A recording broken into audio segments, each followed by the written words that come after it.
Move हुई है, एक अजीब सी हैजानी कैफियत है। जलसों में नियाज़ी साहब जाकर लोगों को ललकारते हैं, किसी को कहते हैं ये मेरी बंदूक के निशाने पे है, किसी को कहते हैं मैं छोड़ूंगा नहीं।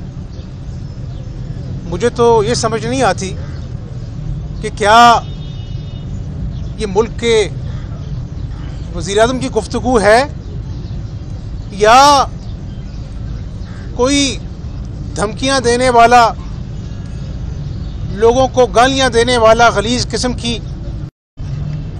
इस कौम के बच्चों से दूध तक छीन लिया आपने, अब क्या करना चाहते हैं इस कौम से आप? मैं आपको वार्निंग देता हूं, क्योंकि आप हद से बाहर निकल रहे हैं।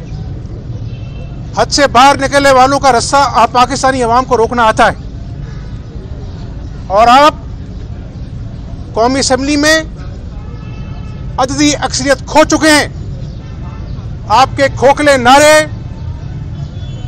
आपकी खोखली ललकारें, आप ऑपोजिशन को जिस तरह से गलीज़ गालियों से नवाजते हैं, इससे कुछ नहीं होने वाला।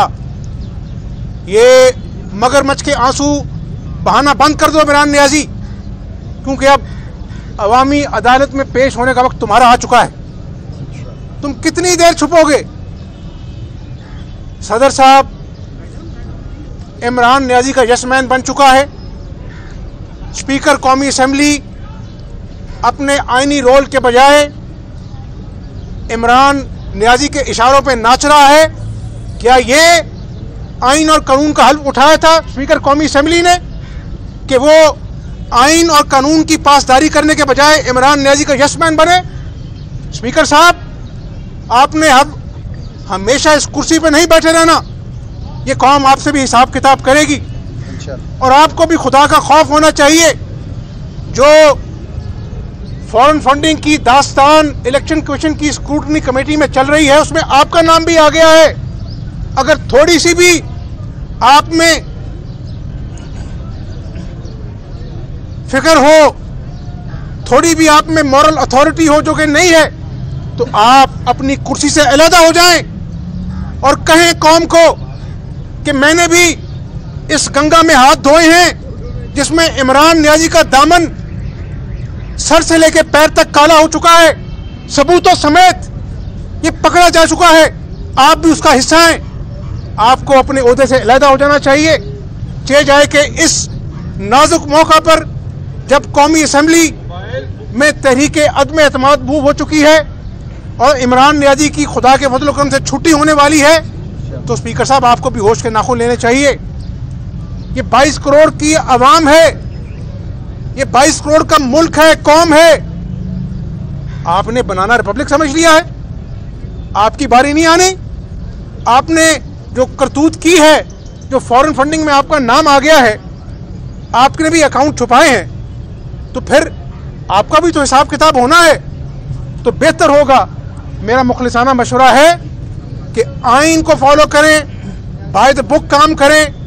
ये कोई खेल तमाशा नहीं है। जो आइन को खेल तमाशा बनाएगा स्पीकर साहब, कौम उसको खेल तमाशा बनाएगी, जो कि आप हैं। और इंशाअल्लाह ताला कल हम निकल रहे हैं लॉन्ग मार्च के लिए, मैं और मरियम बहन। इंशाअल्लाह अवाम का ठाटे मारता वो समंदर होगा। हम 126 दिन के धरने वाला तमाशा नहीं करेंगे। हम इस कौम का नुकसान नहीं करेंगे। हम गुलेलों, डंडों के साथ, बुलडोजरों के साथ रेड जोन नहीं जाएंगे। हम पीटीवी के दफ्तर पर हमला करके अपने कारकुनों को इमरान नियाज़ी की तरह मुबारकबाद नहीं देंगे। लेकिन इमरान नियाज़ी आपको अल्लाह के फजल से अदम एतमाद में नाकाम कर कर, वज़ीर आज़म की कुर्सी से अलहदा कर कर, जो कि एक कौमी जिम्मेदारी है, क्योंकि आपने इस कौम के साथ, इस मुल्क के साथ, इसकी मईशत के साथ, इसके किसानों के साथ, इसके मजदूरों के साथ, इस अवाम के साथ आपने खिलवाड़ किया है। मैं पूछता हूं, ये कौम पूछती है, कहां है 50 लाख घर, कहां है 1 करोड़ नौकरियां, कहां है नया पाकिस्तान, कहां है रियासत मदीना? आपको शर्म आनी चाहिए। और इंशाअल्लाह ताला जितना मर्जी छुप लो, स्पीकर के पीछे छुप लो, नैब के पीछे छुप लो, आपका यौम हिसाब अल्लाह के फजल से आने वाला है। ये दिनों का खेल है। इत्तेहादी भी पाकिस्तानी अवाम की तरफ देख रहे हैं।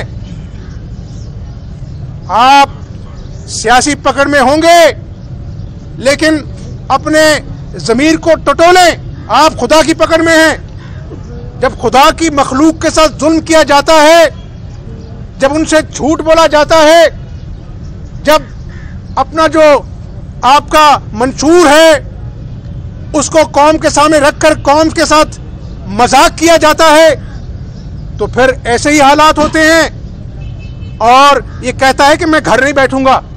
वो खुदा का वास्ता घर बैठ जाना फारग होकर, नहीं तो ये पाकिस्तानी कौम तुम्हारा दामन नोचेगी। तुमने इसके बच्चों को भूखा किया है। मैं कभी गुस्से में नहीं बोलता, लेकिन मैं चौराहों में, गलियों में लोगों के जब दुख देखता हूं तो मेरा भी खून खौलता है, जिस तरह पाकिस्तानी अवाम का खून खौल रहा है। तुम 27 को जलसा कर लो, सरकारी वसाइल पर तमाशा कर लो, लेकिन जो पीडीएम का ठाटे मारता हुआ समंदर है, तुम्हें मुंह छुपाने की जगह नहीं मिलेगी इंशाअल्लाह। और ये कौमी जिम्मेदारी है। इंशाअल्लाह पाकिस्तान मुस्लिम लीग नून के कारकुन सुन लें, खवातीन सुन लें, यूथ सुन ले, ये मुस्लिम लीग नून कोई सियासी जंग नहीं लड़ रही, ये पाकिस्तान बचाने की जंग है। क्या है? पाकिस्तान बचाने की जंग है। और इंशाअल्लाह ताला अल्लाह ताला दिलों के हाल जानता है।